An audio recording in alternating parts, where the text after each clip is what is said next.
Hai geng, selamat datang di channel Yudik21. Pada konten saya kali ini saya akan membahas sejarah-sejarah yang ada di bumi Nusantara. Namun terlebih dahulu kami haturkan pengaksama mohon maaf kehadapan Ideh Yang Pramekawi serta Betara-Betari, junjungan dan leluhur semuanya. Agar supaya tatkala menceritakan keberadaan para leluhur yang telah pulang ke nirwana, kami terlepas dari kutuk dan neraka karena diambil dari berbagai sumber informasi yang mungkin kurang tepat. Perjalanan Maharsi Markandeya di tanah Bali dan sejarah Brahmana Bhujangga Waisnawa. Terkait dengan Brahmana Bhujangga Waisnawa sampai masuk ke tanah Bali, sejarahnya tentu harus dicari lagi. Ternyata walaupun tidak khusus juga terdapat di buku leluhur orang Bali karangan Inyoman Singgih Wikraman tentang perjalanan Maharsi Markandeya ke tanah Bali. Perjalanan beliau ke Bali pertama menuju Gunung Agung. Di sanalah Maharsi dan murid-muridnya membuka hutan untuk pertanian. Tapi sayang, murid-muridnya kena penyakit. Banyak diantaranya meninggal. Akhirnya beliau kembali ke peseramannya di Gunung Raung.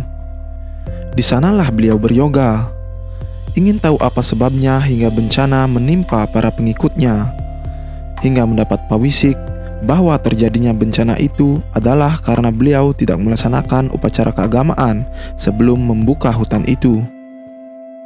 Setelah mendapat pawisik, Maharsi Markandeya pergi kembali ke Gunung Agung. Kali ini mengajak serta pengikutnya sebanyak 400 orang. Sebelum mengambil pekerjaan, terlebih dahulu menyelenggarakan upacara ritual dengan menanam pancadatu di lereng Gunung Agung itu.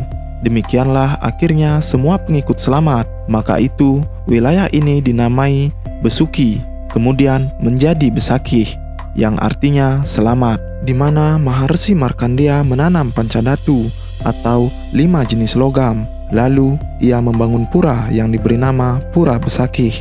Entah berapa lama Maharsi Markandeya berada di sana.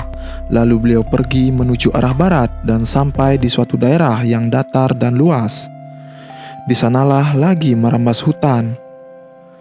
Wilayah yang datar dan luas ini lalu diberi nama Puakan. Kemudian dari kata Puakan ini lalu menjadi Suakan dan terakhir menjadi Suba. Di tempat ini Resi Markandeya menanam jenis-jenis bahan pangan. Semuanya bisa tumbuh dan menghasilkan dengan baik. Oleh karenanya tempat itu juga disebut Sarwada yang artinya serba ada. Keadaan ini bisa terjadi karena kehendak sang yogi. Kehendak bahasa Balinya kayun atau adnyana. Dari kata kayun menjadi kayu. Kayu bahasa Sanskertanya taru. Kemudian menjadi taru. Taru adalah nama wilayah ini kemudian. Di wilayah Taru ini sang yogi mendirikan sebuah pura sebagai kenangan terhadap pasraman beliau di Gunung Raung. Pura ini sampai sekarang disebut Pura Gunung Raung. Kemudian di sebuah bukit tempatnya beryoga juga didirikan sebuah pura yang kemudian dinamai Pura Payogan, yang letaknya di Campuhan Ubud. Pura ini juga disebut Pura Gunung Lebah. Selanjutnya Maharsi Markandeya pergi ke barat dari Payogan itu dan sampai di sana juga membangun sebuah pura yang diberi nama Pura Murwa. Dan di wilayahnya diberi nama Pahyangan, yang sekarang menjadi Payangan. Orang-orang Aga murid sang yogi menetap di desa-desa yang dilalui. Mereka bercampur dan membaur dengan orang-orang asli Bali. Mereka mengajarkan cara bercocok tanam yang baik, menyelenggarakan yadnya seperti yang diajarkan oleh Maharsi Markandeya.